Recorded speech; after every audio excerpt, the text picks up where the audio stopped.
What's good, y'all? Welcome back to another episode of the Shinobi Squad Podcast. I'm fan service Renji. I'm Shana Mostella. The day has finally come, and Shana and I are going to tell you the origin stories of our relationship. Before we begin, I just want to give a brief history of our own personal relationships before meeting each other. I've been in long-term relationships back to back to back until I met Shana. I was with one girl for a couple years, and then I was in an open relationship where I had two girlfriends at the same time, and they knew about each other. After that didn't work out, I started dating this other girl for a couple years. And then after that, I met Shana. This entire timeline, all these people knew about my cosplay life. Some were more accepting of it than others. The relationship prior to Shana, I was probably single for, a month. The moment the relationship before Shana ended is still undetermined to this day because I don't know when she ended the relationship with me. I only knew when she officially broke up with me, and that was probably 3 weeks before I legit met Shana. So, anyways, that's a whole nother exciting story in Renji's life, but we'll save that for another day because that shit got wild. Anyways, what about you, Shana? Well, didn't have quite as exciting of a love life as you, apparently, with your poly relationships and your stories, your grand adventures. But I had a few crash and burn relationships. Didn't last that long. Wasn't really that serious. I was in my artsy fartsy art student mode before I met Renji. I was still in college. I was fresh on the scene. Had barely made any cosplay up until this point. Had just made my very first cosplay, if you can call it that. And that's pretty much where I come to meet you. I was just free wild and just flying by the seat of my pantyhose. I mean, sometimes that's what you gotta do, you know. You young, attractive, got the whole world ahead of you. Sometimes that's not a bad thing. Someone who's just been in relationships back to back, I never got to really experience dating as much as I wanted to. Sometimes you kind of wonder. I've seen the long-term effects of that for some people where they've been with their high school sweetheart and they just end up always wondering, what if? Not saying that was me. I'm glad I was able to experience the things I've experienced. Sometimes it's not a bad thing to not be in relationships. Anyways, that's a whole nother conversation about how sometimes relationships are overrated. Because not all relationships are good relationships. But not saying that me and Shauna had a bad relationship. But anyways, I'm saying too much. Let's move forward. My journey in this relationship begins right after my ex officially broke up with me. I was devastated. Long story short, I met this girl at OhioCon. She was living in Dayton, Ohio.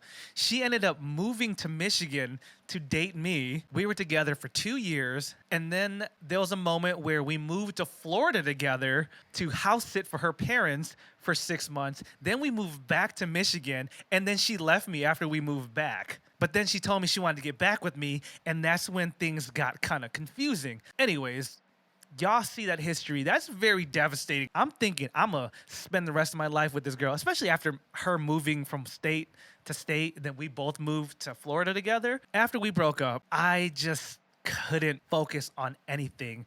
The only way to get myself in a positive mind state was to work out. I just wanted to distract myself. I used my anger, I guess, towards how we broke up as inspiration to get in shape. So I had this whole revenge plan. I'm gonna show you, I'm gonna get all sexy and you gonna be mad. Just some dumbass TV shit, right? I'm gonna get all sexy and you're gonna regret leaving me, and I'm sitting there assuming she's gonna still care who I am after we break up. But again, that's being young and dumb. I got super fit. I'm like, all right, I'm super sexy now. Okay, what do I do now? I finally achieved the body I wanted. I had all kinds of abs. I had that V by my crotch going. 8-pack all day long. Baby oil just always on my body for no damn reason. Had a shirt on. You could see my shirt being stained from baby oil. I don't care. In case I take this shirt off, I'm gonna be shiny. That's how dumb I was thinking, because I was so hurt on that revenge body shit. One of my boys hits me up. Hey, you wanna go to ColossalCon? I had no idea what ColossalCon was. All he had to tell me to convince me to go was, look, I have a villa. There's 8 girls in my room that all want your dick. Sold. I'm there.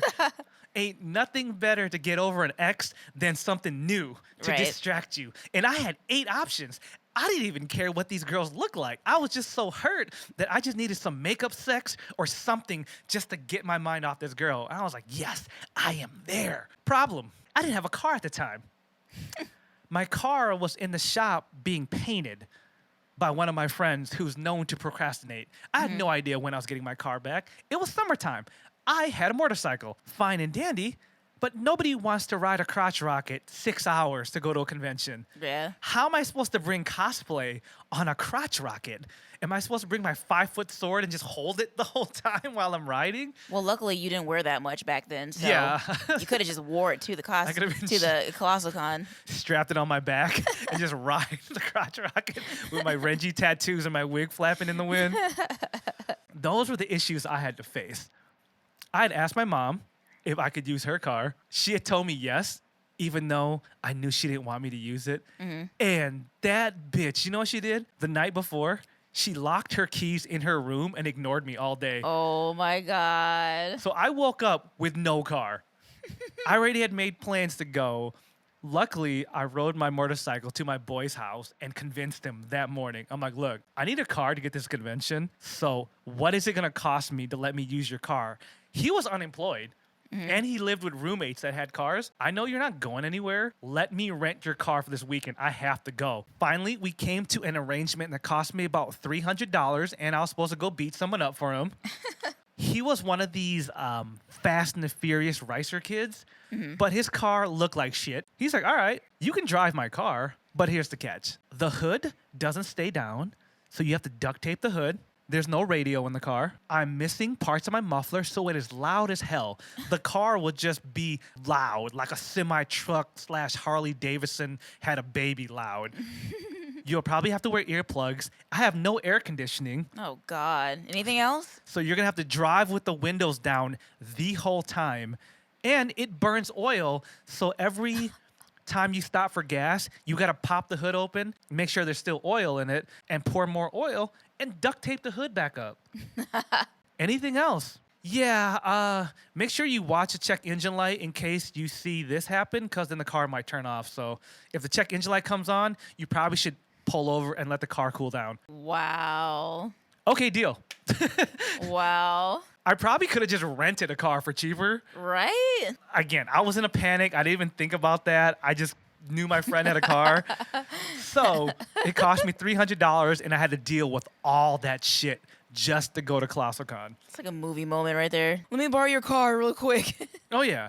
And then on top of all that, the night before, I had stayed up all night getting airbrushed for my Renji tattoos. I didn't just get airbrushed because I get airbrushed hands or something, but I was already up all night, and then I had to deal with this last minute. Well, as you guys know from the previous podcast, I had to endure 6.5 hours of Ichigo talking shit about Renji all the way there. So even before I met the dude, I feel like I knew him, in a way, in a shitty kind of way, but, I still feel like I knew him. How I ended up at ColossalCon, I wasn't even supposed to go because I didn't have any money to go. So I did everything in my power to get money to even go on this trip. I was riding with Ichigo. Ichigo had already had his room situation set up, and he had a spot in his room for me. For some reason, I just really wanted to go to this convention because this was going to be my second time going out of state to a convention. I needed to be there for some reason. I just knew in my head I had to be there. So I made it happen. I scrounged up the money. Luckily, my mom owed me money from something. I don't know. So I'm glad that situation happened because she came through. It was payday. My mom had the money, and she had me some Brown's chicken. If you're from the Chicago Nice. area, she had some chicken and some mascacholi on deck. I ate real quick. She gave me the money, and I dipped maybe like an hour later after she came home. I didn't know if I was going to be able to go for sure, but I had my stuff packed and ready to go. So as soon as I had my, Brown's chicken, and I got my little money, I dipped. I was out that bitch, I was in the car. We were ready. Again, had to endure Ichigo talking shit about Renji the entire time. We finally made it. It was freaking awesome. I barely had enough money to even be there. You know, I had barely enough money for like gas money and for lodging and for food and everything. Like, it was a disaster in my end. But hey, I made it, and now I'm glad that I did. I'm really glad. There was just some underlying energy, right? Yeah. That like, you have to be there. All the odds were stacked against you. Yeah. All the odds were stacked against me. No car, no transportation. But for some reason, I was hell-bent on going. Yeah. And we both made it happen. And actually, I forgot. I wasn't picked up to go to this convention. I had to take a train from where I lived in the middle of what I would say the Jeto, and go from there to where Ichigo's house was, because he wasn't able to swing around to get me during the time. Like, it was the way it could have only worked out is if I took this train and met him at his house, and then we just go the next morning. So I had about an hour to figure this all out. I had never taken this specific train before. I'd always seen it around, but I was like iffy about it. I'm like, I don't know if I should even like get on this thing, because it was kind of, you know, Jeto. You know, everything just ended up working out, and the like pure dumb luck. I don't know, it just felt weird, but it felt right. He was scared to go to a black neighborhood. That's all it was. He wasn't ready to go to a black neighborhood with his cosplay stuff. He had been there before, but for some reason, everything that could have gone wrong, the only way this ever could have happened is if I did something a certain way, and it all just magically ended up happening. Yeah. After 5.5 hours of driving my friend's loud-ass car and stopping at the gas station at least twice to duct tape the hood down, I make it to Colossal Con. For some reason, the Bleach shoot is early as shit. I can't find the person I'm supposed to room with, my boy that called me and said he had a villa. He's nowhere to be found. I ended up finding one of my other friends from the Bleach cosplay group. He lets me change in his room last minute. Unfortunately, when I got there, there were people in the bathroom, so I had no choice but just to change in the middle of the room. Of course, my luck, there was some fangirls there, like, ooh, Renji. Hey. I'm like, hey, girls. I'm like, I got to change real quick. They're like, oh, we don't mind. And they're just sitting there watching me undress from my street clothes down to my boxers. And they're just like, get it, boy.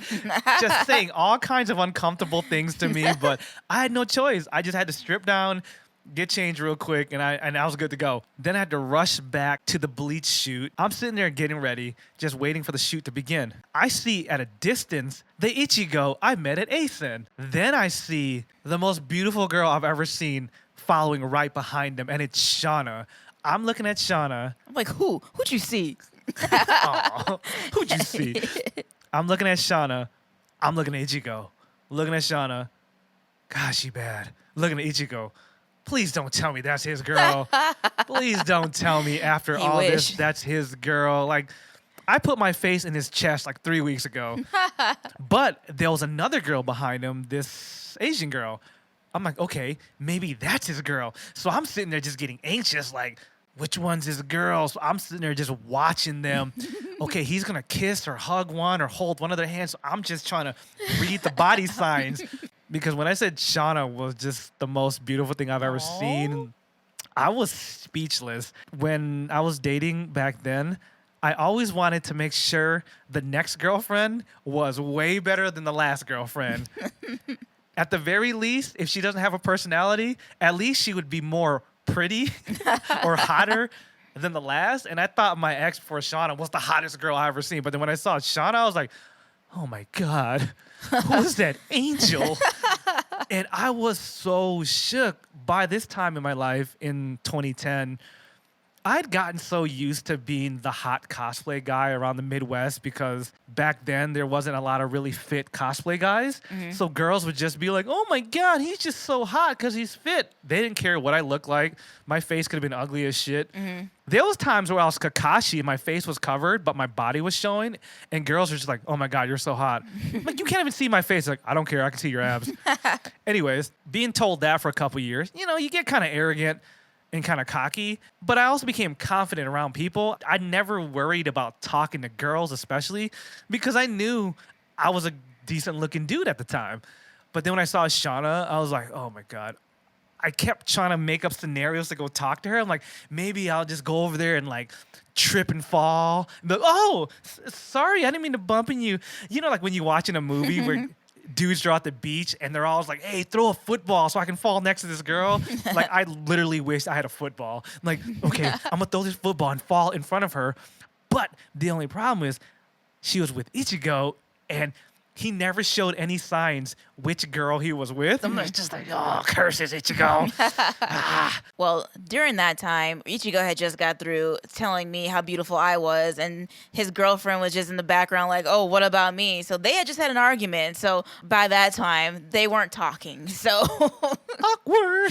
Ichigo was very douchebaggy, for lack of better words. But anyways, as we're walking up to the bleach shoot, one of Ichigo's friends that was with us was fangirling on the sidelines about Renji. And Renji had, glistening abs out and everything. And then this girl's just all like, just so innocent, just like, oh my God, he's so hot, but I don't want to take his picture because I'm shy. This girl was like making such a big deal. Like, as we're walking down to the bleach shoot, she was just like, ah!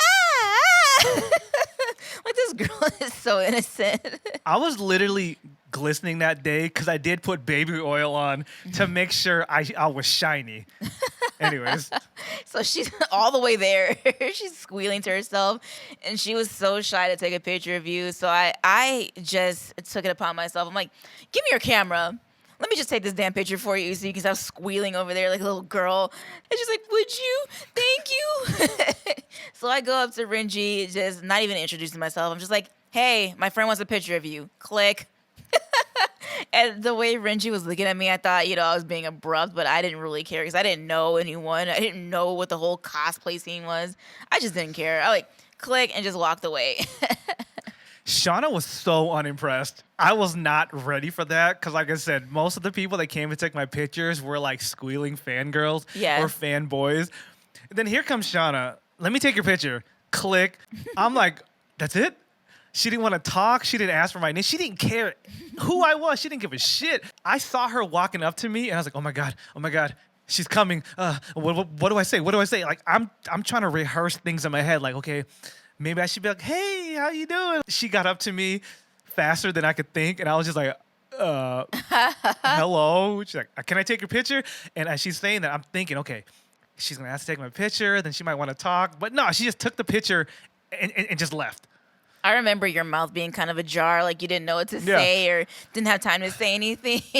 I was so mad at myself. Like, damn it, Renji, you're embarrassing yourself.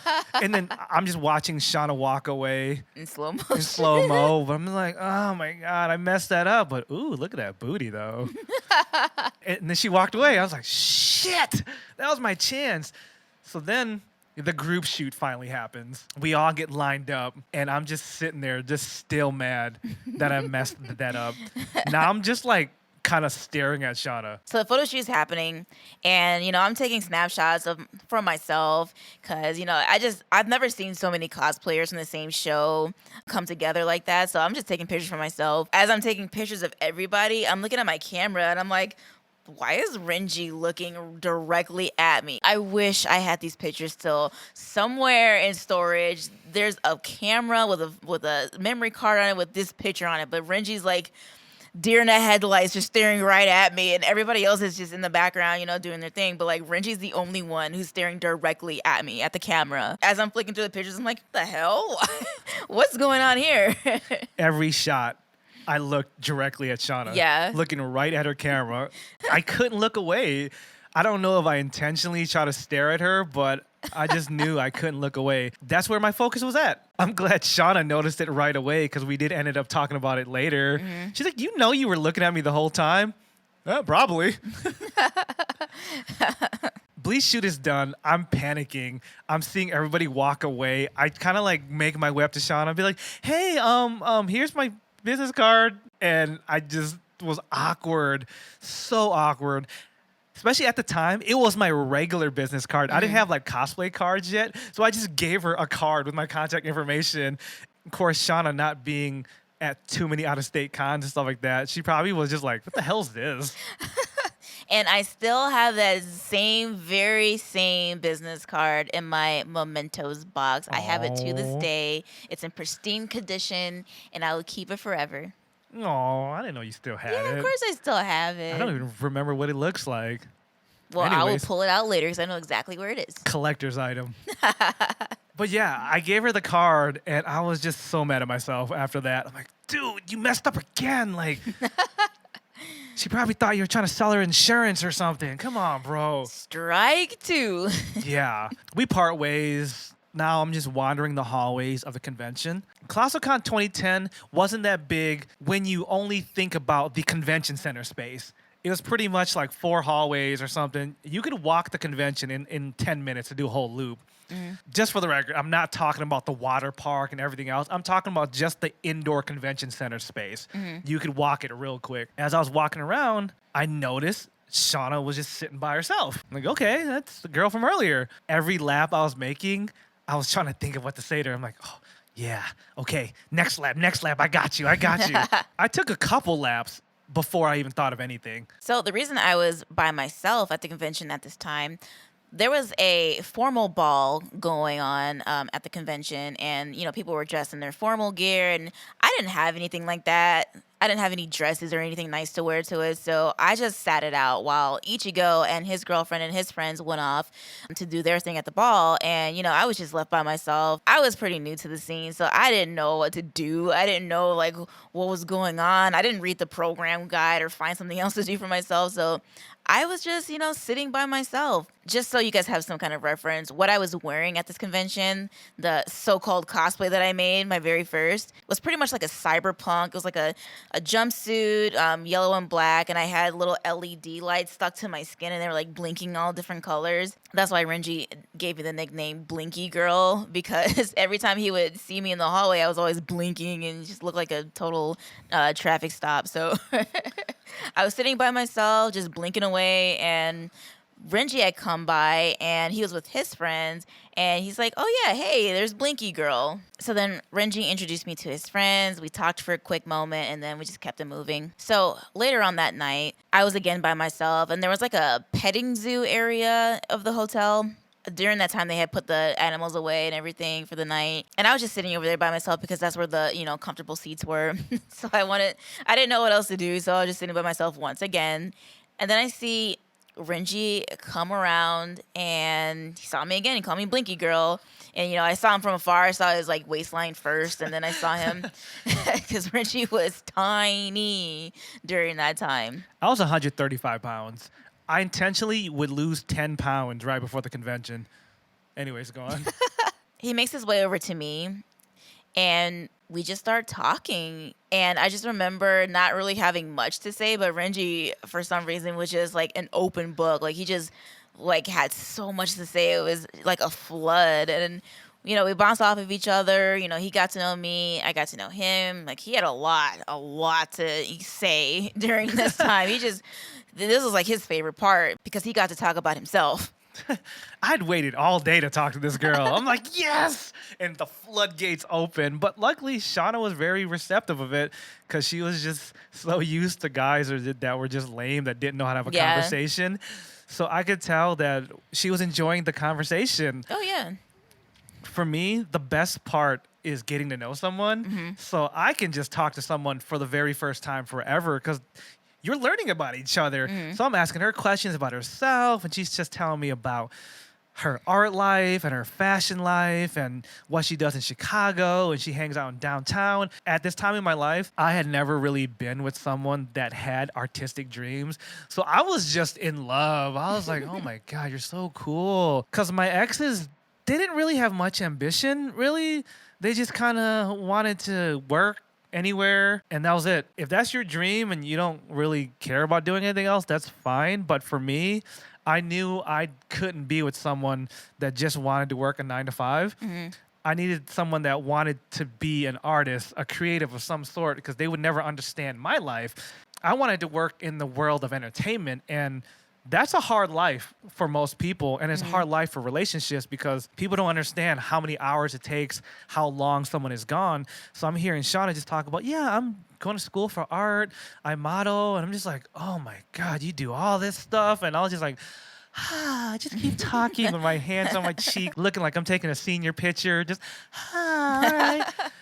And we just hit it off. I was just really so into everything she had to say. And luckily, she didn't think I was full of shit when I was talking about my life. Because during this time in my life, I was living a very interesting life. I was self-employed. I was on tour with a rap group. I had a recording studio in my house. Yeah, at this time in my life, I owned a house. I hustled very hard when I was very young to set myself up in a decent place in life when I met Shana. So I'm glad she didn't think I was just like boasting about my life. I was just telling her about my life. I was like, yeah, I'm a part of this hip hop group, and we're on tour a couple times a week, and I make money doing that. I throw parties. And she was like, oh, that's awesome. And I'm glad we kind of vibed. I was just impressed that you had a car, but you also had a life to go with that. On the same note, like you were the most incredible person that I had ever met at that time. And because people that I knew at the time were, Ichigo, someone who just talks shit all the time and maybe cosplays on the weekend here and there. But like, nobody in my life was doing anything extraordinary and cool, even though I was, doing the whole art school and like art thing or whatever, but nobody was ever like you. Yeah. Nobody ever traveled and did things, and none of them had cars, they all had bus passes and shit, but nobody was as cool as you. We bounced off of each other in that way because I was cool to you and you were cool to me. So we were just like, let's be friends. Yeah. We definitely just hung out that night, and I mean, most of the time we just talked. Then it was time to go to the rave, and we both headed to the rave together. I enjoyed that rave. I was so happy, like, yeah, I'm gonna finally get to dance with this girl, and hopefully she's feeling me so we can get close. Shana had that jumpsuit on that was like tight to her body. I'm just like, ooh, thighs and booty. Look at this girl. But then she had like a Pikachu backpack on that kind of formed a barrier, so I couldn't get that close to her booty.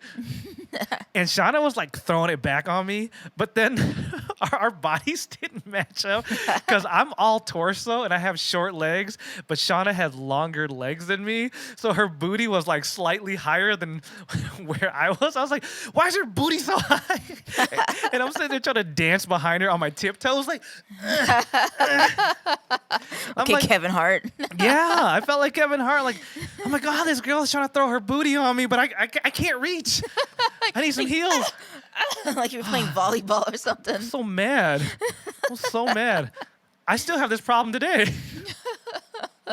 Damn it, Shana, and your high booty. Well, I have long legs. Giraffe booty. Just all up in the air, and I can't reach it. Get a step stool. Some platforms. Right.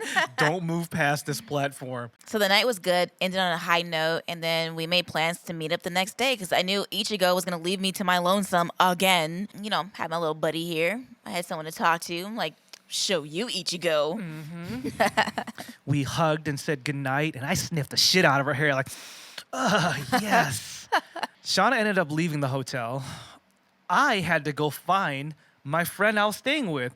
It's like 1 a.m. now, and this dude has still not made any contact with me. Wow. Finally, I get a text with a room number. I go to the car, get my suitcase, making my way up to the room. I'm seeing a bunch of other people go the same way I'm going. And they're like, oh, hey, Renji, where you headed? I'm like, this room? They're like, oh, that's where I'm going too. And I'm seeing like 10 other people behind me. They're all going to the same room. And I'm like, all right, are we all staying here? And they're like, yeah. I'm like, great. I'm already in the hallway with 10 people. How many other people are in there? We get in there. It's a full-blown villa party. Oh, God. There's like 30 people in there already. I find my friend. He's like, yeah, just find a place to sleep. I'm like, I don't actually have a spot to sleep. He goes, nah, man, just pick a place. People already claimed the fold-out couch. People claimed all the bedrooms because it was like the big villa with the multiple bedrooms. Carpet was all wet and moist because people were spilling drinks all night. It was a terrible situation. There was people sleeping on the balcony because it was June. So finally, I just kind of pick a corner that was dry and next to the fold-out couch and just kind of tuck myself away. And then I look over to the guy like 2 feet in front of me. He's like, hey, you want to cuddle? Ew. No, dude. I just want to go to bed and forget I'm here. Oh, yeah. Before all that, when they were calling lights out, people were trying to find cuddle buddies. That's why dude looked at me and he was like, hey, you want to cuddle? I'm like, no, dude. I just want to forget this even happened. Comes to find out, if y'all listen to our podcast throughout the year, it's the same guy from the December episode that turned into an enemy. Remember when we made the episode when friends turn to enemies? Oh. And this guy was talking shit about me and Shauna's hardship of Frank leaving Castle. Yeah, Frank Castle, the same guy. That was the first moment he met me, and I don't think he remembers that his drunk ass was on the floor asking me to cuddle. Anyways. Oh, man. Terrible night. A couple hours later, I was just fed up. I couldn't sleep anyway. Then this couple comes in their room super drunk. They're arguing, and then they decide to start cooking bacon at like 3:30, 4 in the morning. Whole villa is smoking. Fire alarm's going off. I'm like, that's it. I'm done. I just grabbed my shit, get in the car, and then I found a Days Inn down the street that had vacancy. Luckily, they let me check in, and the dude at the front counter is like, bro, you look like you've had a night. Look, Oh, man. it's technically 5, 6 in the morning. I don't really have to charge you for today if I don't want to. So I'm just going to charge you for one night here. And dude just throws me the keys Aw. and lets me stay there for free. Nice. That first night. Yeah, that was the end of my first night. After having a magical moment with Shana, I had to go to that. Oh, man. But I was like, okay, the next morning, I'm going to see Shana. Before I went to bed, I was kind enough to go back to the Kalahari Resort and pick up my 2 friends I saw sleeping in the lobby because they were having room troubles too because the people they were supposed to room with screwed them over. So I'm like, look, guys, I got a room. Let's go. So I let them stay in my room that first night. So just trying to, like, you know, show y'all I'm a good person. Let them stay there for free. And then the next day, I was so excited because I was going to see Shana again. I was like, yeah, I Aw. was all giddy, like, yes, I'm going to see her. She gave me her phone number. We were already texting in the morning. Aw. She told me just to look for the bunny girl. I'm just like, who's she going to be, a bunny girl? I was wearing bunny ears, a pink floofy skirt, and for some reason I thought zebra leggings would go great with that. But anyways, that was before my cosplaying days, okay? I didn't care. I thought she was hot. I was like, yes. Oh, and I still had the LED lights on my skin because for some reason I thought that super gluing them to my skin would be a great idea. So I couldn't take them off even if I wanted to. Damn. So as me and Renji were walking around together, I thought it would be funny to grab Renji's hand and hold it because I had seen up until this point, like I had seen like all the fangirls following him around and being giddy in the corners everywhere we went. So I'm like, I wonder if I just grab his hand to make it look like we were together, what would they say? So I'm holding his hand. We're walking around. One of his fangirls sees him from across the way and it was like, oh my God, hi, Rehubo. F is that? Like all in slow motion. Like she sees him. She sees me holding his hand. Like she was all happy to see him. But then she looked at me all in slow motion and she turned angry immediately. And this happened over and over. Yeah. Especially when we started seeing girls that knew me. Yeah. They're like, oh, who's this girl that he's with? Who's this bitch? We've never seen her before. Then Shauna took it a step further. When people wanted to take my picture, what did you do, Shauna? I held up my hand and was like, $10, please. And they were like, oh, hell no. Like, you doing too much. Holding his hand, now you ask me for money. I was enemy number 1. I was enemy of the state at this convention. It was funny, though, because Shauna kept doing it. And one girl was like, wait, are you serious? And she started reaching in her purse, poor girl. And Shauna was like, no. I was like, nah. I made them feel so bad. But Shauna was having a grand old time. She's like, oh, so this is really your life at cons? I'm just like, yeah, it is. And she's like, interesting. It's like I took you for a test drive. So after that, we went to go get lunch. I was so scared to show Shauna the shitmobile I rolled up in. And as we were walking to the car, I'm like, wait. Before you see the car, this is not my car. And I got to put duct tape on the hood. And it's loud as hell. An awesome person that's not shallow. Shauna's like, I don't give a shit. You have a car. Let's go get lunch. I'm like, oh my God, I love you. Coming from a small town in Michigan, people are very shallow and girls do look at your car. Me being someone that's always worked hard my whole life, I got a job as soon as I could. Even when I couldn't have a job, I was doing little side hustles as a kid to get money. I was able to get a car right when I turned 16.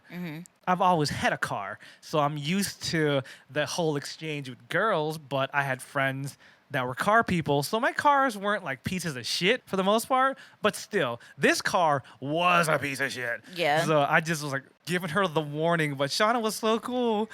And then she got in the car, and the car was loud as crap, but she's just like, whatever. He's taking me out. He has a car. That is all that matters at this point. Yes, in 2010 at ColossalCon, you could actually leave for lunch and come back and still have a place to park on Saturday. Oh, yeah. So I know some of y'all were like, that's a lie. That's bullshit. You can't leave. Well, back in 2010, before ColossalCon became as popular as it was, you could leave. We went to Sonic's Oh, yeah. I remember getting a Texas toast chicken sandwich. And I don't remember what I got, but it was magical because we just had such a great time. And a lot of years after that, we deemed that as our anniversary date night spot. So years after that, we kept going to Sonic's on our anniversary date. Yeah. Or anytime we would be in a state that had Sonic's, we would go. Yeah. Let's go to Sonic's. And we would just go at least once. We'd always try to go to Sonic's at least once a year if we could. Mm-hmm. Just because that was our moment. We just Yeah. sat in that hoopty ass car and ate this fast food. I just appreciate that Shana was such a real girl. Like, she wasn't shallow. She didn't care about the car. She didn't care we went to Sonic's because the ex before Shana, when we're at a con, this girl had to eat at the hotel restaurant. She had to eat at the finest places. I'm like, bitch, you ain't got sushi money right now. It's like, you barely could pay for your badge. Like, you trying to have steak and sushi tonight? Like, nah. And you bought my Sonics for me. Mm-hmm. I was broke as a joke at that con. I had no business being there, but you not only took me out, but you paid for my meal. Oh, yeah. Like, you were already like husband material, but by then, like, already. I mean, that's how I was raised. I invited you out to lunch. I took you to lunch. It's like, The guys that I had dated before you weren't as nice or chivalrous or anything really. So barely had cars or barely had bus passes for that matter. So you were already like the golden ticket. So that's nice. You know, that's what I always try to tell my friends. Like, y'all gotta raise your standards in relationships. That's why my relationships have progressively got better, because I raised my standards. Like, I knew my worth and I started knowing your worth, and I wanted to show you that I appreciated who you were. I wanted to show you that I wasn't one of these lame broke otakus that didn't invite you to shit, you know? I'm just like, I know it's Sonic's, but it's the gesture. Like, let me pay for your meal. Let me pay for this moment of your time. You didn't have to leave the con and come with me, but you did. And plus, come on, it's Sonic's. It was like $8. Like, yeah. what kind of a bad impression is that to start with? Hey, girl, let's go on a lunch date. Oh, you got money? I know, right? Especially you can't pay for someone's fast food meal? Right. Eh, get out of here. You have no business trying to holler at a girl like Shauna if you ain't got Sonic's money. I mean, not saying Shauna is a high-priced bougie bitch, but, you know, but still. I'm a cheap date. It's the gesture of it, you know? Yeah, it's like, it's going out of your way to be like, look, I really like you, so let me do something nice for you. Yeah. Even though Shauna did offer me yogurt earlier in the day, I almost slapped that yogurt cup out of her hand because I hate the smell of yogurt. Shauna learned that quickly. Oh, yeah. So after that, me and Renji headed back to the con and found a little fireplace area by the indoor pool and just talked for 3 or 4 hours. Nothing like a fireplace that's not turned on to set the mood. Nothing like kids screaming because there's bleach and chlorine in their eye to also set the mood. But you know what? It did set the mood. Screaming kids, fireplace with no fire in it, it didn't matter because I was with Shauna and we were just locked into each other's world, and it was like no one else was there. People were making fun of me like, oh, you still here, huh, Renji? Yeah. But do you see who I'm here with? Shoot, you're wasting my Shauna time. I didn't care what we were doing. I was just happy that I was just there with Shauna. We were just having such a great conversation, and like I was quickly falling in love with this girl. Aww. People kept trying to invite me to places. I was like, nah, I'm good. I'll see you around. They would make their way around the con and see me right there still. And they start getting mad. They're like, who's this bitch that's so special? Because some of these people were my friends for years. I didn't care because I wanted to enjoy every second with Shauna. Aww. Aw, I'm getting all giddy just thinking about it again. It was such a great time. Like, when I think back to that ClassiCon, that was probably one of my highlights, that we could just sit there for hours. And you weren't bored of me. So, yeah. I know the Sonics wasn't that good for you to deal with me for that long. You were enjoying me as much as I was enjoying you. This magic moment. We weren't even sitting that close to each other either. We had like a nice, safe space, but I just felt the vibes. So after our magical moment, just talking by the fireplace, we make our way to where the masquerade was being held. When we got there, the line was just so long. But we're like, if we join it now, it'll be okay. Like, we have each other. We'll just, continue our conversation and everything will be cool. We sit on the floor. I remember distinctly because I have a picture of us sitting on the floor talking to each other. We're dropping subtle hints that, we're feeling each other. We're vibing, because we keep on, doing little touches here and there and like Yeah. shrugs and things to each other. And so we're just sitting there waiting for the masquerade and, getting a little feely touchy. We were definitely reading each other's body language correctly. It's what they say when you're talking to someone, say at a bar situation or at a public setting, at a party, right? When someone's sitting down and they turn their body towards you, they're welcoming you. But if they just have their back or shoulders turned to you, that means they don't really want to talk to you. Shana and I were always open towards each other. And as Shana said, we kind of just took it a step further. And there was moments where Shana was just leaning on me and talking, and we were just making physical contact. Those very subtle, like just shoulder to shoulder, or like we would talk and be like, oh, stop. It's a joke. And we'd touch each other, our little pats. But then there was a moment where we're just kind of leaning on each other and like you just kind of knew that something was there. For all the people taking notes, at what moment did you finally go, okay, I think this guy's like really feeling me? Just by the way you're looking at me, and like I would see you from like afar, like if you're like with other people and you just have like a stern, like the Renji face is what I call it, because sometimes you have a resting Renji face. But when you're talking to me that weekend, you just had like this giggle about you, like this little, you're just cheesing the whole time, and you're like looking me up and down, and I could tell, I could really tell. Yeah, I was pretty obvious from the start. Because like I couldn't help myself but just to be in this magical dreamland. I noticed when I was sitting by myself, a lot of the times I would see you come like from afar, and you'd just be like acting like you're busy, and then you'd be like, oh hey, Blinky girl. Yeah. I didn't see you over there. Act natural. It wasn't hard to read where I was at. Oh yeah. I mean, even looking at you now during this Aw. podcast, I'm just like looking in your eyes. I'm just like trying not to look at your titties and your legs and your booty. I'm just like, okay, you're on camera, Renji. You're on camera, but this is my girlfriend. But you got to be professional. Like even now, if I stare at you for too long, I start getting all like giddy. Like, no. See, like right now. Quit being stupid on camera. I think the moment that I knew that you were kind of feeling me, well, I kind of assumed that you at least liked me as a friend, as a person, or else why would you have spent so much time with me? You're right. I didn't leave, so Yeah, you didn't leave and you didn't like get bored of my life stories and things we were talking about. But I think it wasn't until we were in line for the masquerade and then you started showing me those hints, like your body language took it to the next level. Like, hey, like I'm trying to get closer to you because you were physically getting closer to me. After an hour in line, we were just both just bored of being there. But for some reason, during those times, I really loved going to con masquerades. Like that was my thing. I always had to go to a masquerade. The line finally started moving, but it really wasn't going anywhere. So now we're standing. Shauna's just kind of like leaning on me and she's got her hand on my shoulder and stuff. She's like, hey, you look really tired. Maybe we should just go back to your room. Like you've just been talking about how tired you've been all day. Me being dumb and stubborn, I'm just like, I love masquerades. We've been in line for hours. Why would I leave now? 3, 2, 1. Oh, she wants to go back to the room, you dumbass. Okay, oh yeah. You know, we can go. Yeah.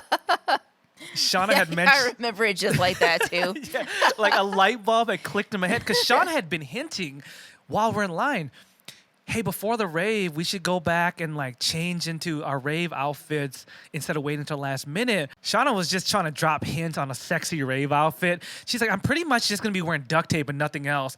But my brain was just like, I'm waiting in line for the masquerade. I don't care about her sexy duct tape outfit. Again, so lame.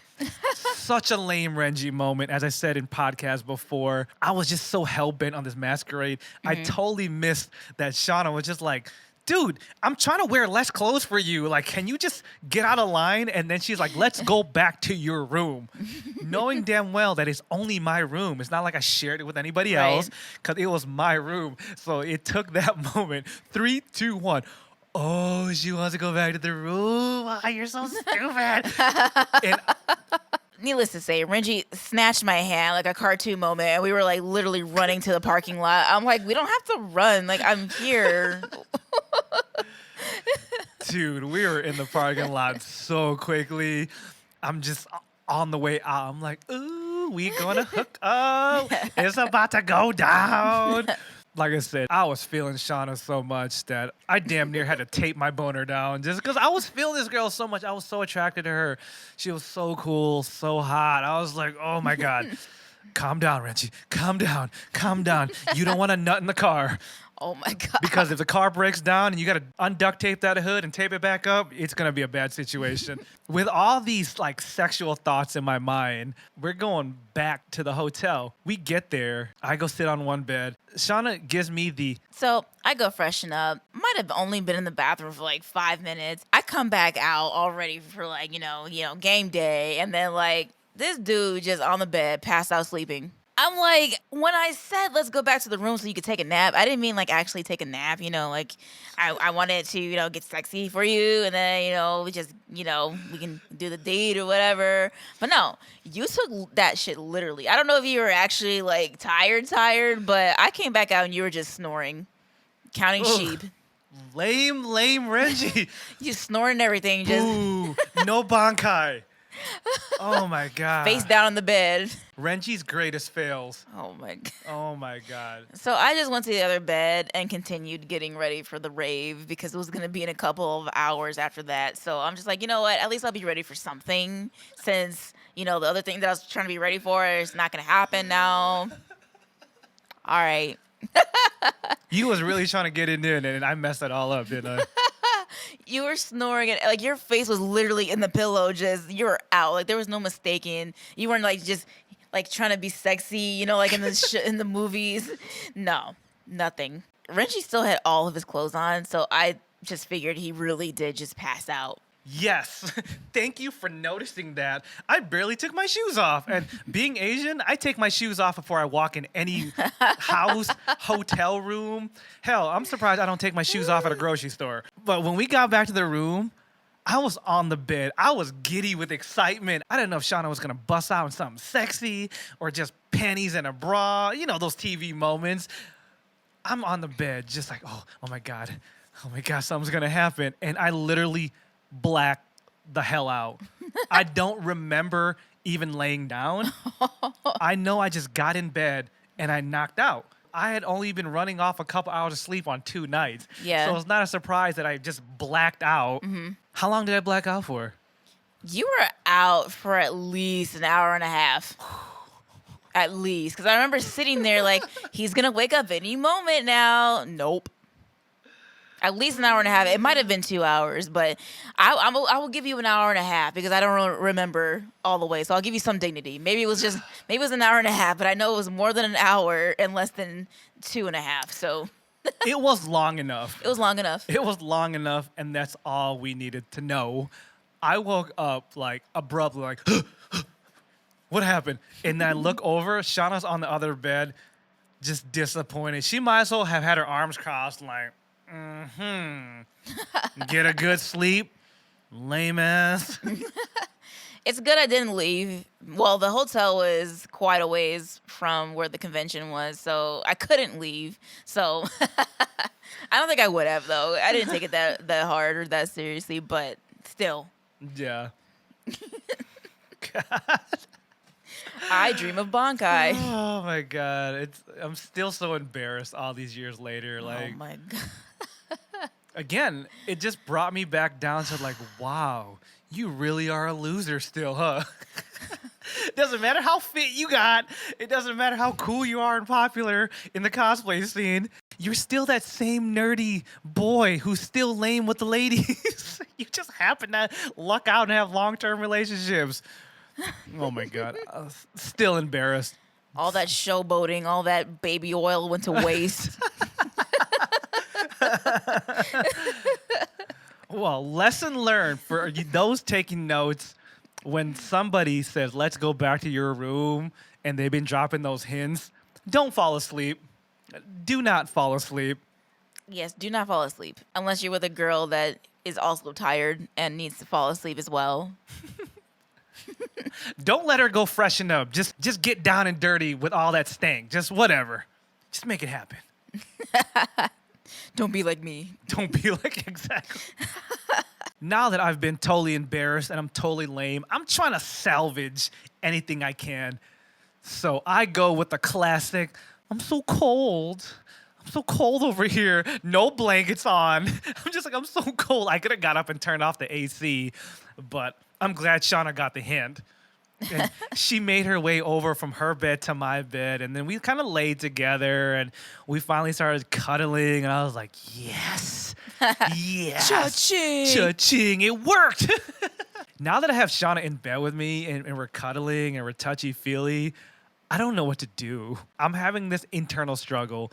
I really want to do more with her, and then I kind of roll on top of her, and I'm like in between her legs. Now we're like kind of straddling each other. And then I get on top of her, and we're just kind of making out. And during this whole time, I'm telling myself to stop. But I'm like, no, dude, you're here. Dude, come on. You've been lame all night. Like, we're making out. I'm kissing her on the neck. Anyways, not to get too explicit, but it was about to go down. And then I just stopped. And then I get off of her, and I'm like, we should probably get ready for the rave. What was going through your mind when that happened? I'm just like, okay, I guess we're stopping. I guess we're going to the rave. Like, I didn't think we were actually going to the rave, but okay. We already missed the masquerade because you actually fell asleep. We weren't going to take that long. But you ended up falling asleep, and then it was time for the rave. I didn't think we were actually going to go to the rave, or maybe later, but then I was just like, you know what? Whatever. You were probably just confused. Like, this guy was on top of me, kissing up all up on me, touching up on me. He's between my legs, but then he's going to stop? Okay. So let me tell y'all why I stopped. Please do. I stopped not because I was scared or lame at the moment. I made a adult decision to stop. Why? Because I really like Shana. Like, I really, really liked her. I really saw myself with her, and this was someone I wanted to be with. I didn't want our first time having sex to be a con hookup. I valued her so much more than me just being hurt from my ex and me just being horny at the con. Like, I wanted our first time to actually be special. I wanted it to be, we're dating, and then we're going to have sex when we're finally ready to. So that's why I stopped. I didn't want to just be like, yeah, I hooked up with Shana at a con, and then have that thought in my mind, or just think of her any differently. I didn't want me being on my revenge mentality from my ex. I didn't want to feel that Shana was a rebound girl, that I just hooked up with her because I could, because that's not what it was. I was really feeling Shana like that. So I stopped. I didn't explain that to her till later. So I'm glad she didn't just get all frustrated like, man, this dude lame as shit. Like, he could have had all this and he said no. But I did it with a purpose, because Shana was special to me. She's still special to me. And I don't regret not having sex that night, because when we finally did do it, it meant so much.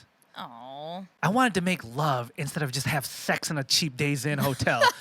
Okay? And I'm glad I waited, because it meant so much more. So, with that moment out the way. As sweet as that was, but at the time, I was frustrated. I was sexually frustrated. I'm like, God dang it.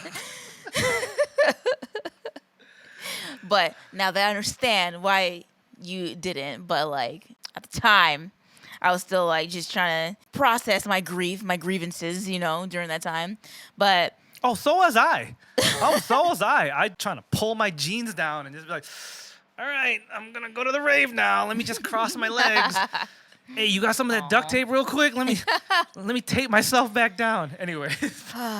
But yeah, we started getting text messages. Like, people were blowing us both up on our phones saying, like, where are you guys at? What's going on with you guys? Because, the hotel's trying to make us go into the basement area because there's a tornado warning going on right now. And it's pretty close, and it's getting pretty serious.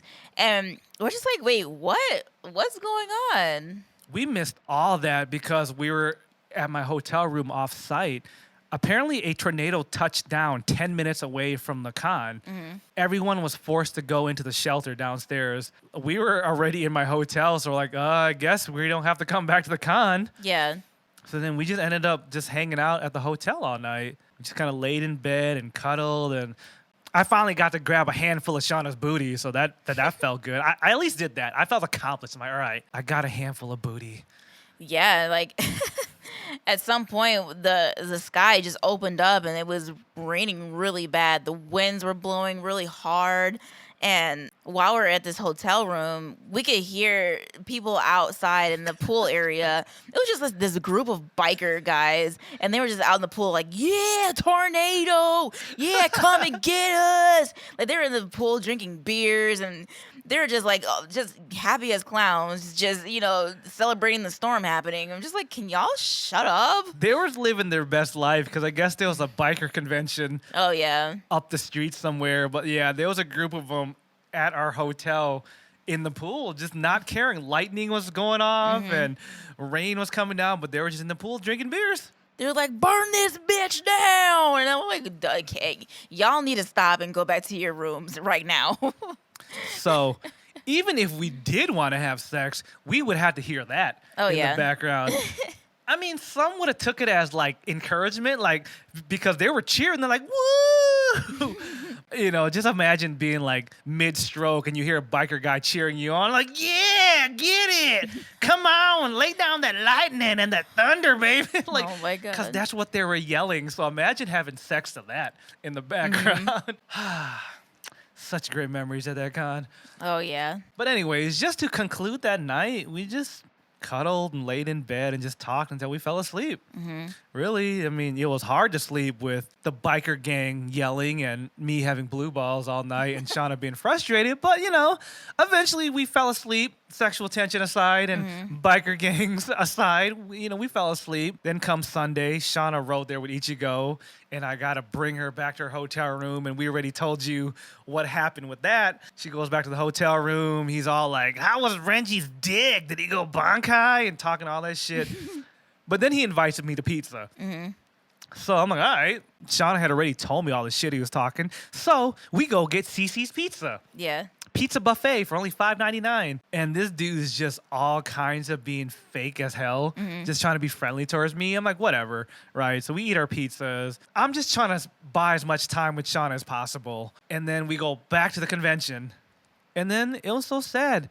We finally had to part ways. As we're parting ways for the weekend, I give Renji the lowdown, like, yeah, this was fun, but if this was just a weekend fling, then, I'm cool with it. Because by this time, I had been through a few guys that were, just flings, and, you have fun with somebody, and that's it. You never hear from them again. So I had already prepared myself for never really seeing him again, or really just having this moment again with him, because by now I know just how popular he was and just how many fangirls he had. So I wasn't trying to hold him down in that way.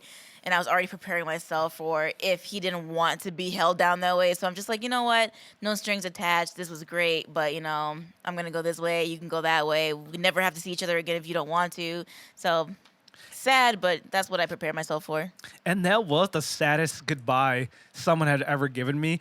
I'm thinking we're going to have this emotional, like, really sweet moment. But then she hits me with this gangster shit like, hey, this was fun, so I'm cool with it if you're cool with it. And I'm like, wait, what? I thought, like, we're going to kiss and say bye and stuff like that. But also, logistically, we lived 3 hours apart. And I also told Shana how I had dreams of moving to LA one day. So she considered all that, but I still was not expecting her to be like, it was fun. Deuces. I know. I was like, damn, she treated me like I was the little tramp of the weekend. Like, thanks, goodbye, next. But on the ride home, before Ichigo could talk more shit about Renji gave me a call, and we talked for a little while on the ride home, and it was the sweetest thing. And he also left me a voicemail with the cutest message, and I kept that for years until I lost one of my phones, and I just lost all of my messages. But I kept that same message for years, and it was dear and true to my heart, and I'll never forget it. The car was a stick too, mind you. I'm trying to hold the phone in one hand. I'm trying to shift and steer with my elbow and my knees. It took a lot to make that phone call. All right, so glad you kept that message. I did. And then Ichigo proceeded to talk shit like, oh, is that Bankai Renji on the phone? What do you have to say? I'm just like, can you just chill out? Like, you've had your moment, 6.5 hours getting here. Shut your mouth. Just shut it. I know. I was missing Shana so much on the ride home. That's all I could think about. I'm just like, is it too soon to call her? I'm like, I don't care. I want to hear her voice, or at the very least, I want her to know how I feel. So I called her, just wanted to just follow up. And then as soon as I got home, I was telling stories. I was telling stories about how I met my dream girl. It was so nice. And my friend's just like, dude, that's awesome. Did she see the car? I'm like, yeah. And she still likes you? Yeah, she's not a shallow bitch. She's like, oh my God, that's freaking awesome, dude. Aww. Because one of my friends was supposed to go to ClassiCon with me, but he didn't want to.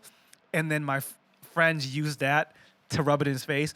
If you had just went to the con with Renji, maybe you would have fell in love too. Dumbass, you missed out. Damn. Since we had each other's phone number, of course he started texting and talking immediately. I was calling Shana almost every night because I just missed her so much. I couldn't get enough of her. We used to have this certain time slot. Well, because back then you had to wait till after a certain time to get free night and weekend minutes. So we couldn't really talk during the day anyway.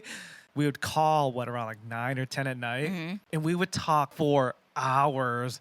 But Shana was the real MVP. What did you have to do just so we could talk? So you guys know my mom was a hard ass when I was growing up. So even though I had my own cell phone, I wasn't allowed to be on my phone all the time. And my mom was super nosy. So I would sometimes have to go out to the car and bring my car charger along with me so I could, talk to him in private when I wanted to, after 7, weekend hours and whatever, or evening hours.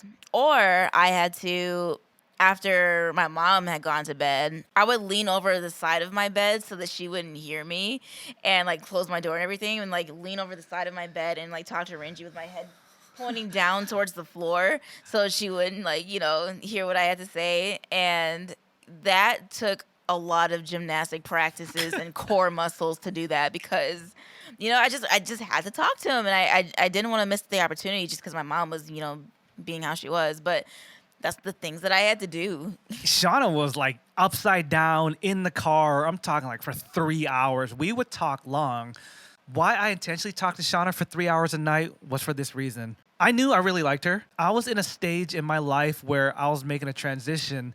I was either going to pursue path A or path B, and I didn't have time to waste. So I expedited the dating process. Lived 3 hours apart. It's not like we can go on a date once or twice a week. I had to get to know her quick and make a decision if I wanted to date her or not. So that's why we talked for 3 hours. We just hit each other with the hard-hitting questions right away. What's your goals? What's your dreams? What you want to do? And whatever we wanted to ask, no matter how uncomfortable it was, we asked it.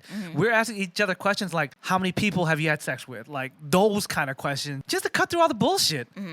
As I said earlier, I've been in long-term relationships. I kind of know what I want and don't want. And Shauna had seemed to be through a lot of bullshit relationships, so I figured she knew. So she was hitting me with those same questions. We fast forward to 2 weeks after the con, and Shauna kind of hit me with an ultimatum. She was like, look, obviously we like each other. We hit it off at the convention. We've already kissed. We've cuddled. What are we doing here?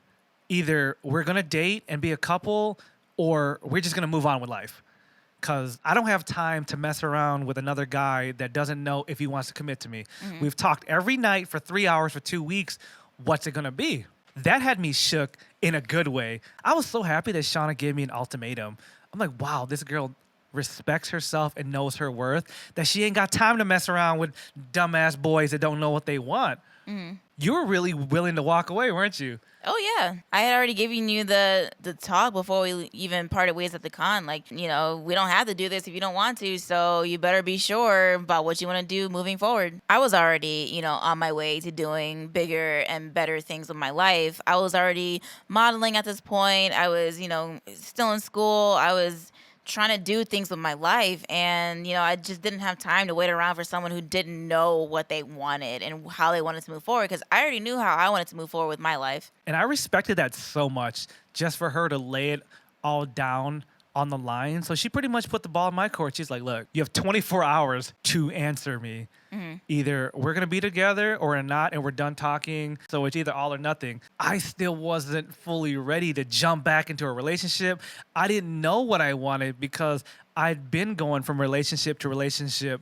And then here comes Shana giving me this ultimatum. I knew how much I really liked this girl. I went to one of my best friend's house. He doesn't remember saying this to me because he was drunk as hell when he said it, but he dropped some wisdom on me that I'll never forget. As drunk as he was like, look, dude, I'm going to tell you this. Guys like us, we don't have the luxury of turning down awesome, beautiful girls like Shana. There was a time that you weren't fan service, Renji, and you were a loser just like me, sitting right next to me playing PlayStation. Just because you're not ready doesn't mean she's not ready. And when you are ready, doesn't mean she's still going to be there waiting for you when you are ready. So quit being a bitch. Say yes. And if it doesn't work out, who cares? At least you tried it. But you know what's going to suck? If you say no and then you want her back later and she's moved on to bigger and better things because fan service Renji wasn't ready. He wasn't ready to be with a girl like Shana. And that hit me so hard. I'm like, he's right. Just because you're ready for someone to be in your life doesn't mean they're still waiting for you. Shauna's not a car I can just go buy later. It's like, it's here right now. Take it or leave it. I'm glad I had this talk with my drunk friend. The next day, called Shana, and even though I knew I wanted to be with her, I had my fine print I had to go over before we started dating. So I literally had like the 50 commandments of dating Renji. I mean, it was more just so we understood each other. And it was mainly like highlights like, I'm in entertainment. I'm around other women. Part of my marketing is to be like this attractive, fun person. So, sex sells, da-da-da-da. Are you going to be okay with someone like me being gone all the time? I'm going to be here. I perform. I do cosplay. I'm always around people. Can you handle this lifestyle? And Shana hit me with some G shit like, please, boy, I'm going to be just as busy as you, if not busier, because I got modeling contracts. I got shit that I'm doing. Damn. I'm impressed by what I said. But it was the truth, though. So we had an understanding, like, we both lived this life. I needed to say the same things to you because I needed a man that wasn't going to be jealous and stupid on my behalf for being busy. Luckily, we came to an agreement and officially started dating after that. It took an hour into the conversation to get to that point. I remember it being like 3 or 4 o'clock in the morning. Luckily, I didn't have school the next day, so I'm like, whatever. It was like a lawyer meeting. Yeah. That's how technical we got. We're like, are you okay with this? Are you okay with this? All right, sign here, sign here. Okay, initial here. Like, that's how detailed it got because we both wanted to make sure we knew what we were signing up for because for the first time, we both had met someone that's like how we were and had the same ambitions and goals. So I'm glad we went through the detailed understanding because then we didn't fight about that dumb shit. We understood when Shana was in a music video and she was the lead lady and the guys got her up in his arms. I didn't trip because I knew that was coming one day, and when Shana would see me shirtless at cons and girls want to touch my abs, she was cool with that. Now that Shana and I have signed the contract to be boyfriend and girlfriend, now we had to overcome the struggle of this long distance relationship that Ichigo was so quick to talk shit about. I was living in Holland, Michigan. Shana was living in Chicago, Illinois. We lived about 3 hours apart. I had a car. Shana did not. We still made an arrangement to see each other every other week. One week, I would drive to her. I'd stay there for a couple days for the weekend. And then when it came time for Shana to come see me, she had to be a gangster about it. So there was only one train that went from me to him, to his part of the world. So I had to take a bus to a train that led to another train that went all the way downtown to get on the train that I needed to get on to go all the way to Michigan. She really liked me to do all that. I really liked this dude to do all of that. I really, really liked him. Good thing I was already training myself to travel on public transit and I knew how to do all of it. it was just a matter of doing it, and the matter of doing all of that whilst my mom was still like on my ass about everything, about every little thing. I had to lie and say I was going to go see my dad because my dad also lives in Michigan. So I had to lie and say that I was going to go see my dad, but luckily the heavens were with me. The universe had a line and everything because my mom does not speak to my dad. So she had to take my word for it that I was just over there. Sorry, Mom. Damn. But it just goes to show, where there's a will, there's a way. Mm-hmm. Even my friends are like, you're really going to drive 3 hours to go see a girl? Yeah, I'm going to, because she's worth it. Anything in life that's worth pursuing, it's going to take effort. Mm-hmm. Nothing in life comes that easy. And plus, by that time in my life, I had made a rule not to date anyone within an hour radius of where I live, because I got sick of people dating other people's exes and other people's baby mamas and baby daddies, and I'm feeling awkward for them. Mm-hmm. I'm just like, I don't want to date anyone's ex. So the farther away they are, the better. Mm-hmm. Because the girl before Shauna lived 5 hours away from me. Yeah. But she just happened to move to Michigan. But with Shauna, I was like, 3 hours, that ain't shit. Like, Shauna is worth the travel. Aww. And when she would come to Michigan, she would stay for like 4 or 5 days on end because Shauna was not in school at the time. So we did that for like 2 months. Finally, I got a job offer in Chicago. And then I just took it right away. Shauna was there with me when I was looking for my first Chicago apartment. It was so sweet. We checked it out together. And I wanted Shauna to be there because I knew she was going to be in my life. So I wanted her to help me make such a big decision. Aww. And so I'm just like, what do you think about this apartment? And then after all the nice apartments we looked at, we ended up getting a really ghetto illegal basement apartment because it was so cheap. It was dirt cheap, man. This lady that lived by Wrigley Field had a basement apartment, $700 a month for a 2-bedroom, and that included all the utilities and free laundry. I thought I was gonna have to get a roommate. I'm like, I'll take it. Like, the job I got was paying me a decent amount of money, so I knew I was gonna be good. And that was my first Chicago apartment. Shauna had still lived probably 35 minutes from where I lived in that apartment. We did the whole back and forth thing, and Shauna would take the train to come see me, but just where she lived, she had to take a bus to a train, and it just took her forever. So then I just started just picking her up. I'm like, okay, if you're gonna come stay at my place this weekend, I'll just come pick you up. Mm-hmm. So we did that for a little bit. And then at some point, we're just like, this is just so much effort. So I was like, Shauna, I know we just started dating, and I've only lived in Chicago for what, like 2 months at the time? I was like, you want to just move in? I was like, well, yeah. You didn't hesitate, but what was going in your mind when I did ask you that, though? I was relieved because I was still living with my mom at the time. And again, my mom was very hard bearing on me. And I just wanted to get out of there. And also being closer to the city because that's where my stomping grounds were anyway. And I just wanted to like exclude one bus out of the equation, out of my travel equation. Like, if it took me one less bus or one less train to get somewhere, then I was willing to do that. So not only to, be closer to you and to be in your life more, and it was also to, like, logistically, it just worked out in my life. Yeah, because everything you were doing was in the city limits anyway. Yeah. Yeah, I just figured it was so much easier for us personally and business-wise.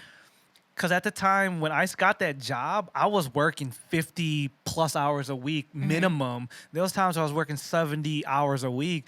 And it's not like I was ever home. So every hour I had that I could spare to see Shauna, I took it because at the same time, I was also doing my side hustle. I was still doing music. I was still throwing parties, trying to build my career. So I didn't have that much time. If I could save an hour round trip picking up Shauna, like, that's why I'm just like, look, I know it's soon, but you want to just move in and just make it easier for both of us? And I'm glad Shauna didn't freak out. Be like, no, this is too soon. I just met you.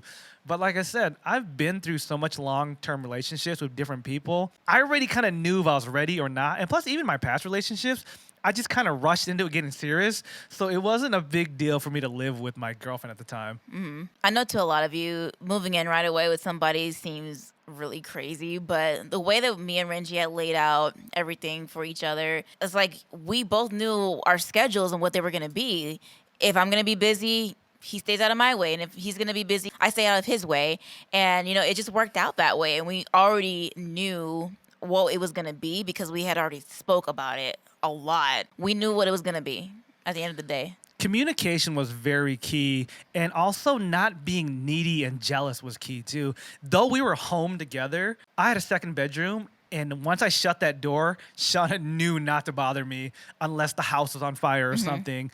And yeah, there was times where the other person was busy and we were just kind of like trying to be sexy and stuff like that and trying to seduce the other times. I'll be the first to admit there's the times where Shauna's just been waiting on me in lingerie and I'm just like, ooh, you're hot, but I gotta wrap up this project. Can I get back to you? And Shauna be like, wait, what? You giving me a number? Right? Yeah, I literally left her a number and vice versa. You know, there'll be times where I made like dinner plans, had reservations, and Shauna be like, I have a commission I need to get done like tomorrow. So can you get a rain check on them? Ooh, guess I'll go eat this by myself then. You have to be mature enough to understand that's what you signed up for and you can't get mad about it. Best believe it was hard.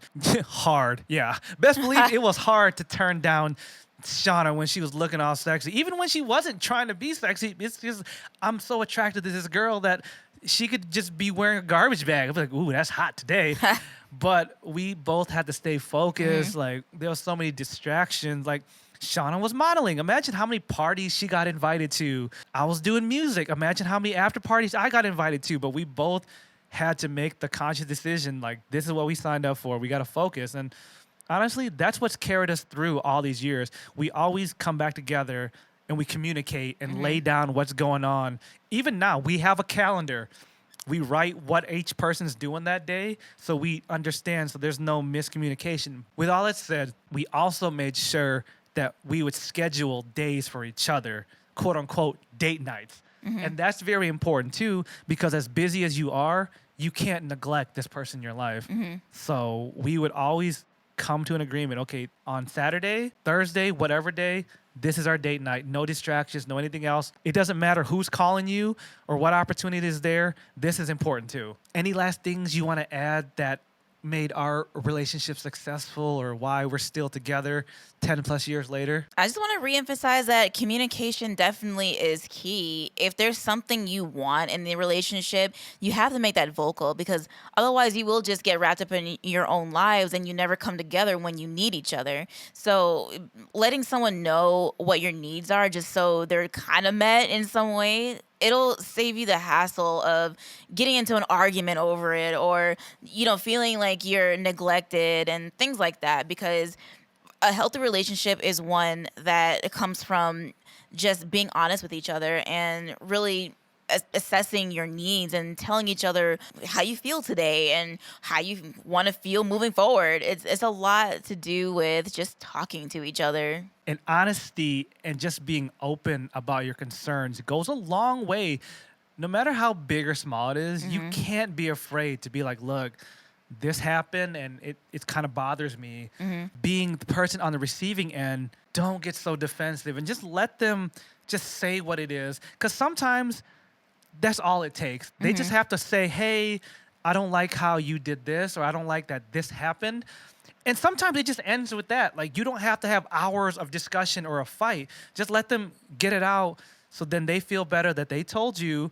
But of course, on the other end, you have to like process it and be like, okay, yeah, that was kind of messed up that I did that. But then you can just move on. It's when people just keep everything inside and they just stay mad at each other, or someone keeps doing something that they doesn't know bother the other person and it just builds up and builds up. Or the same with neglect. If you're a person that needs to be hugged at least once a day, say it. You hear all the time that people go cheat on each other because they're filling the void. So you're telling me all I had to do was hug you once a day and you wouldn't be messing around with someone else? Like, there's a cause and effect. It's not because your significant other is just a hoe when they out there doing this. Right. But they doing this to fill the void so they stay with your ass, or else they would just leave you. But they're like, okay, I see this other things that's good with this person. I want to stay with them, but I'm kind of missing this in my life. So you got to communicate about all that stuff. And that's how you stay together. Yep. Agreed. Like, that's the secret to our relationship. It's the most common sense thing. We communicate and we're honest with a lot of things in our life, you know? Good or bad. You just got to talk to each other about it.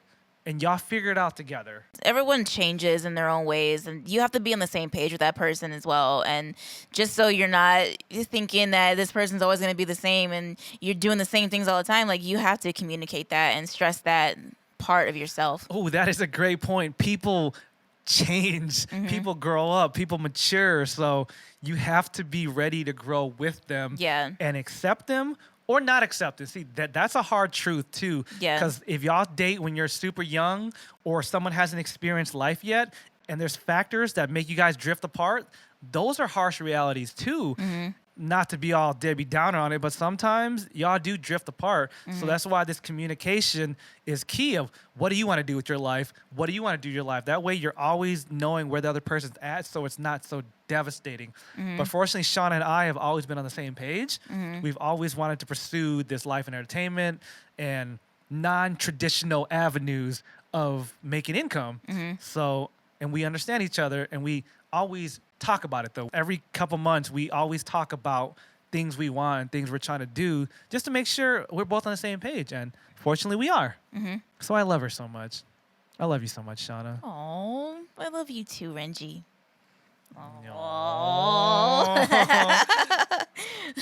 Quit being mushy on camera.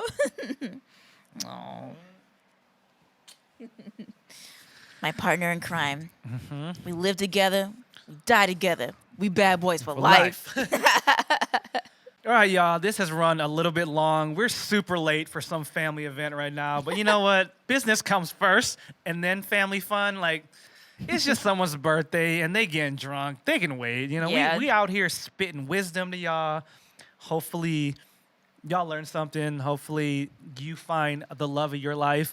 When you find the one, like the real one, not just someone you think is the one, it's worth the effort. It's worth the wait. So don't rush and just be with someone long term because you want to be with someone. Don't even get me started about my friends who got wives that I don't agree with. Anyways, that's a whole nother podcast. But yeah, anything else, Shana? Peace, love, and chicken grease. Yeah, and Shauna's got flavored lipstick because we just kissed and I tasted it on my lips. And What's it taste like? Strawberries. All right, y'all. I know we just spilled a lot of our life to you guys, but y'all had to hear the details of how we came to be because y'all won't really understand it, you know? With that said, thank you so much for tuning into this week's episode of the Shinobi Squad Podcast. I'm fan service Renji. I'm Shana Mostella. We'll see you guys next week. Bye, guys.